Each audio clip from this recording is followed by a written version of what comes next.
I dham lamëtimën e fundit e ndërtimit. Në radhë të parë dua të shpreh respektin e madh për ju që pavarësisht të dhimbjes madhe për kolegun, ju gjetët force dhe po vazhdoni të kryeni me devotshmëri me seriozitet punën tuaj.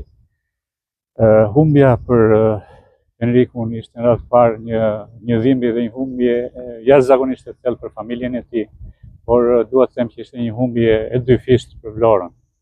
Në radhë të parë ishte humbja e një njeriu i cili ishte simboli i punës, simboli i sakrificave, simboli i përkushtimit gjatë gjithë këtyre viteve të pakta jete, por dhe simboli i punës të veçantë të një gazetari, mbase nuk gaboj të them një gazetari të lindur, një njeriu të respektuar, që mbas marrjes detyrës si kryetari i kontrollit të lartë të shtetit, unë kam patur fatin që Enrikun ta kem bashkëudhëtar të punës time dhe mendoj që më lejoni që të shpreh dhimbjen time të dyfishtë. Në radhë të parë atë që thash, dhimbje njerëzore, por dhe humbjen e një njeriu që ishte një nivel të lartë profesional në gjitha drejtimet. Mund të them që humbëm të gjithë një njeri i cili ishte në thelb përkushtimin më të madh, atë që duhet të ketë gjithë secili nga ne, përkushtimin për të bërë krah njëri tjetrit, për të qenë të bashkuar. Ai gjatë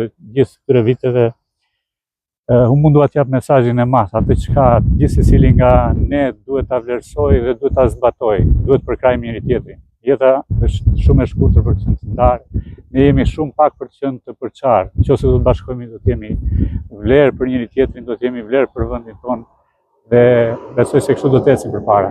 Ju falenderoj shumë, respektet më të veçanta për ju.